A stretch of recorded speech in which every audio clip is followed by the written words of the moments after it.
I've been traveling through American airports for the better part of 2 decades, and if there is one piece of advice I wish I could implant into the brain of every single person walking through a terminal, it would revolve around a seemingly innocent question. It's a question that sounds polite, almost deferential. It sounds like the officer is doing you a favor by asking, and that is precisely what makes it the single most dangerous question you will face outside of a formal interrogation room. Here's my question for you, and I really want you to think about your answer. Have you ever been at an airport, or even just walking down the street, and when an officer asked, "Mind if I take a look in your bag?" You said yes, sure, or go ahead, even though you had nothing to hide? I want you to drop that answer in the comments. Seriously, scroll down and tell me about the time you let them search. Tell me why you said yes. Was it nerves? Were you in a hurry? Did you think you had to? I am genuinely curious because the psychology behind that simple yes is exactly what law enforcement trains to exploit, and most people don't even realize it until it's way too late. So go ahead, type it out, and then come back up here, because I'm about to explain why that one little word might have just cost you your constitutional rights. Let's break this down in a way that actually sticks. We watch these police body cam videos on YouTube, or we see these airport interdiction clips, and we sit there on our couches thinking, why on earth would he agree to that? He's an idiot. But when you're standing there, jet-lagged, with a plane to catch, and a uniformed officer with a gun on his hip is looking you in the eye, the dynamic shifts. It shifts hard. I want to talk about something very specific today, the consent search. And I'm not talking about the TSA checkpoint where you have to put your bag through the X-ray.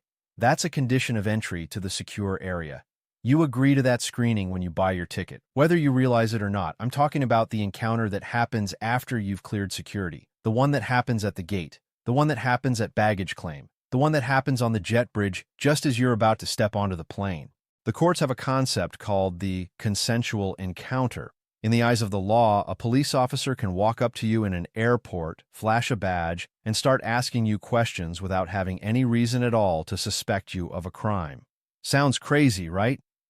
It's because airports are considered public spaces, and the courts have ruled that merely approaching someone and asking questions isn't a seizure. You are technically free to walk away. But let's be brutally honest here. Do you really feel free to walk away when a cop just asked you where you're coming from? The Supreme Court has talked about this. They look at factors like the threatening presence of several officers or the display of a weapon to determine if a reasonable person would feel free to leave. But what about the implied authority? The uniform? The badge?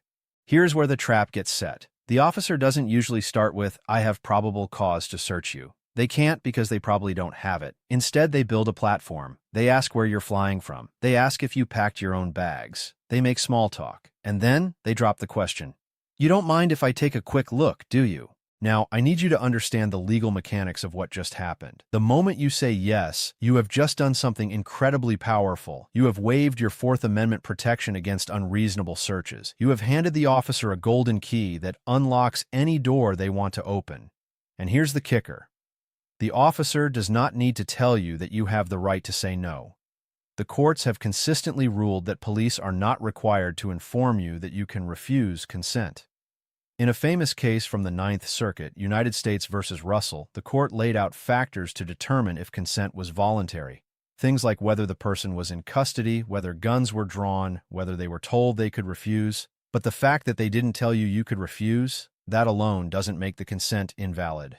Think about that. The system is designed to hinge entirely on your knowledge of your own rights, not on the officer's duty to protect them. The officer in the Russell case actually did something very clever. He testified that he searched from the ankles up specifically to give the suspect a chance to stop him at any point. He was building a case for the prosecution later to show the judge that the suspect had multiple opportunities to say, "Wait, I've changed my mind. But if you don't know, you can stop it. Are you really consenting freely?" The law says yes, as long as the officer didn't coerce you. Now let's paint a really realistic picture. You're at Hartsfield-Jackson in Atlanta, or Nashville International, or LAX. You've just gotten off a flight from a city that might be considered a source city for drugs. Maybe Los Angeles, maybe Miami. You're walking through the terminal and suddenly you're approached. In some airports, these aren't even TSA agents. They're local police or Drug Enforcement Administration task force officers running what are called interdiction programs. There's a famous case involving the Nashville Airport Authority, Wilkes versus DePinto, where officers approached passengers who had just landed, asking where they were coming from, and ended up searching bags. In that case, the court had to decide whether the encounter was consensual or if it became a seizure. The plaintiff said she felt anxious, intimidated, scared, and nervous when she complied and opened her bag on her knees in the parking area. That feeling? That's the human response to authority.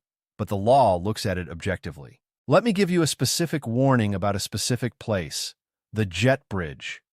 There have been programs like the one run by the Clayton County Police Department at the Atlanta airport that specifically targeted passengers on the jet bridge, that narrow enclosed walkway to the plane. Think about the psychology of that location. You are literally about to board. You have nowhere to run even if you wanted to. You are in a confined tube. And officers stop you there, ask to search your bag, ask if you're carrying large amounts of cash. Comedians Eric Andre and Clayton English were both stopped in these types of situations and later filed suit, alleging that black travelers were disproportionately targeted. The police department initially said these interactions were consensual and supported by law. But were they? In that confined space, with passengers trying to squeeze past you to board, can you truly walk away? The courts look at that. This brings me to the cash issue. Why are they searching? In many of these airport interdiction cases, they aren't just looking for drugs. They are looking for cash. Civil asset forfeiture is a massive, largely unspoken driver of these encounters. If you are traveling with a few $1,000s in cash, maybe you're a business owner, maybe you're a gambler, maybe you just sold a car privately and haven't been to the bank, that cash is at risk. If an officer finds it during your consensual search, they can often seize it on the spot, claiming it's drug money. And here's the nightmare. The burden then shifts to you to prove the money is legitimate. You have to hire a lawyer, fight a legal battle, just to get your own money back. And it all started because you said, "Sure, go ahead."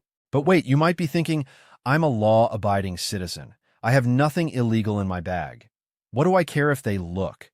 I understand that logic. It seems reasonable on the surface, but it's deeply flawed. It's not about whether you have drugs or a bomb. It's about the principle of the thing, sure, but it's also about the practical reality of what a search entails. When you consent to a search of your person or your bag, what exactly are you consenting to? In the legal world, the scope of your consent is judged by objective reasonableness.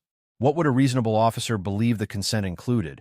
If you say, "Search my bag," they can pull everything out. They can poke and prod. They can take things out and test them for drug residue. But if you say, "Search my person," that can get very invasive, very fast. In the Russell case I mentioned earlier, the defendant consented to a search of his person. The officer started at the ankles, squeezed the shin, the knee, the thigh, and then went into the groin area, outside the clothing, but he lifted up to feel. He found pills. The court ruled that this was reasonable because the officer was looking for narcotics, and narcotics are often hidden in the groin. So, a quick look turned into a full-body pat-down of your private areas. If that doesn't make you pause before saying, "Yes, I don't know what will." And then there's the digital frontier. Oh, this is a big one, and it's changing so fast the courts can barely keep up. What about your phone, your laptop? In the regular airport setting, not the border, just the domestic terminal, the rules are slightly different than at international customs. But officers are smart. They know that people store their entire lives on these devices. If an officer asks, "Can I see your phone?" and you unlock it and hand it over, you have just consented to a search of your digital soul.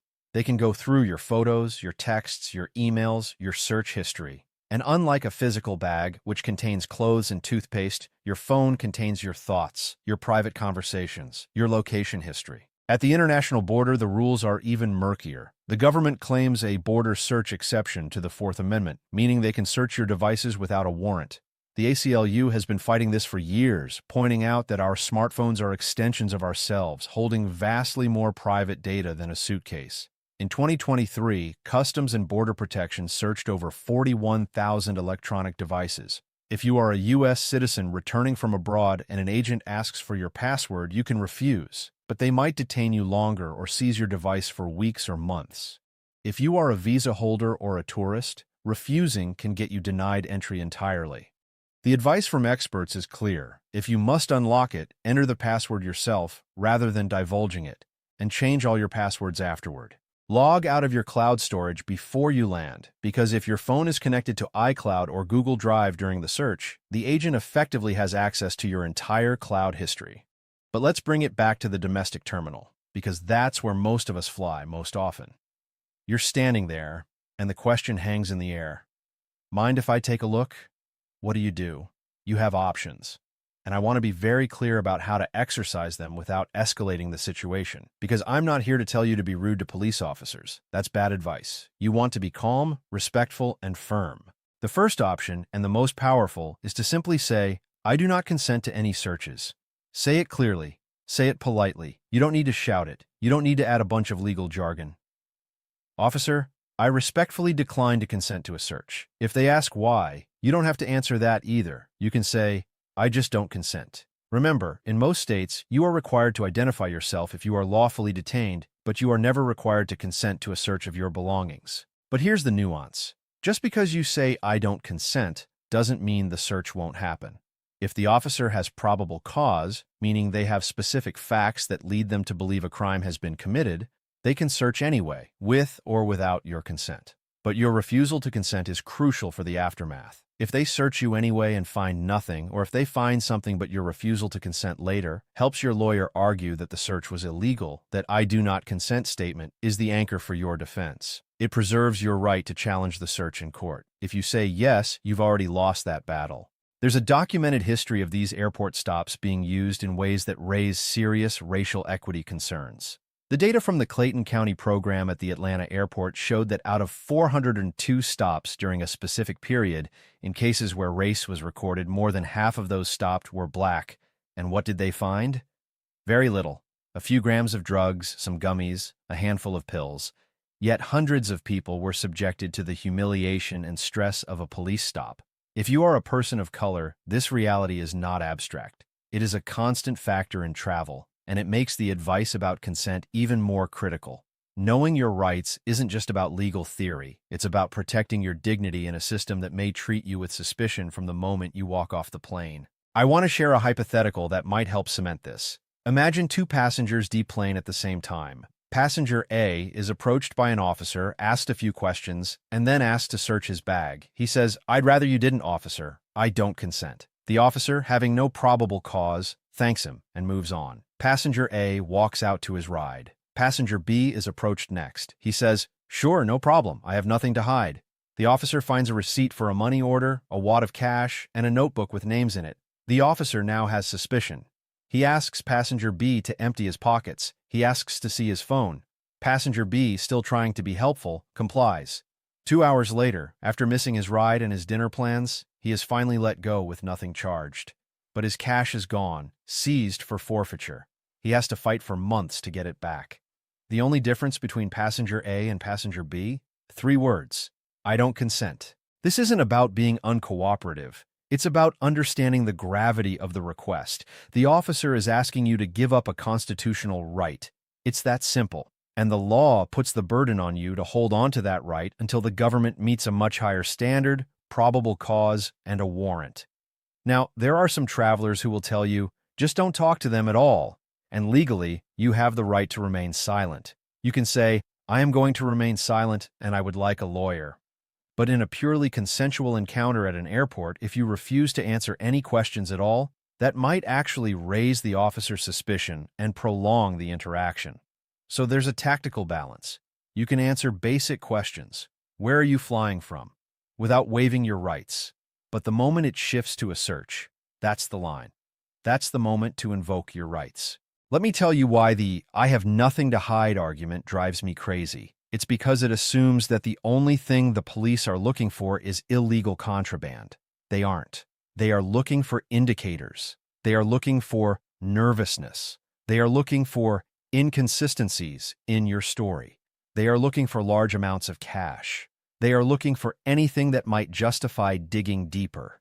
Even if you are the most law-abiding person on the planet, do you really want a stranger rifling through your dirty laundry, reading your private journal if you carry one, or scrolling through your text messages? Privacy is a right we have for a reason. It's not a shield for criminals. It's a shield for everyone. I recall reading about cases where people challenged these searches. In the Wilkes versus DePinto case, the court had to analyze whether the encounter was consensual or if it became an illegal seizure.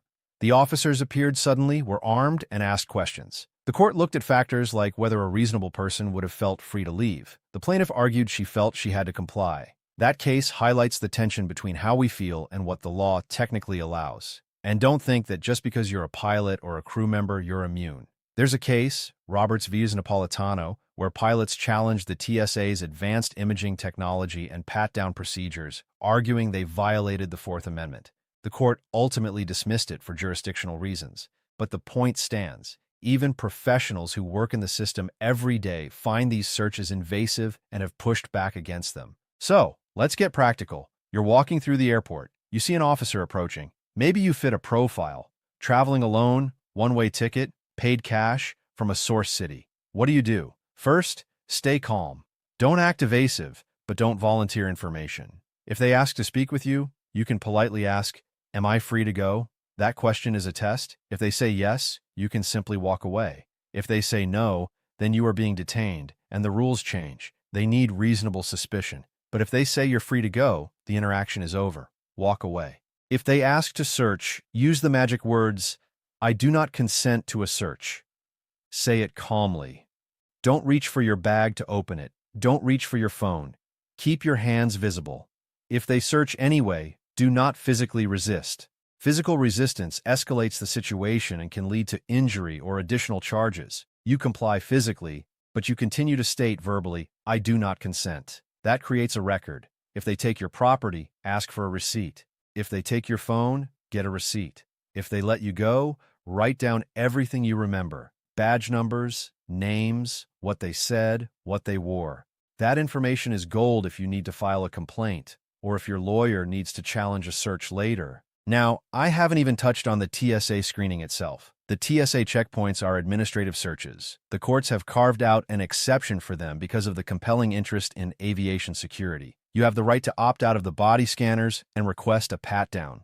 You can refuse the pat-down, but then you won't be allowed into the secure area. That's the trade-off. But again, that's a different legal framework than the police interdiction stop at the gate. We also have to talk about the international dimension if you're flying out of the US. Other countries have vastly different rules. In the UK, for example, they have Schedule 7 of the Terrorism Act, which allows officers to stop, question, and search travelers at ports without any suspicion. You are legally required to answer questions under Schedule 7, and refusing is a criminal offense. They can demand you unlock your phone. So if you're traveling abroad, you have to know the laws of the country you're in. But inside the United States, the rules I'm describing hold.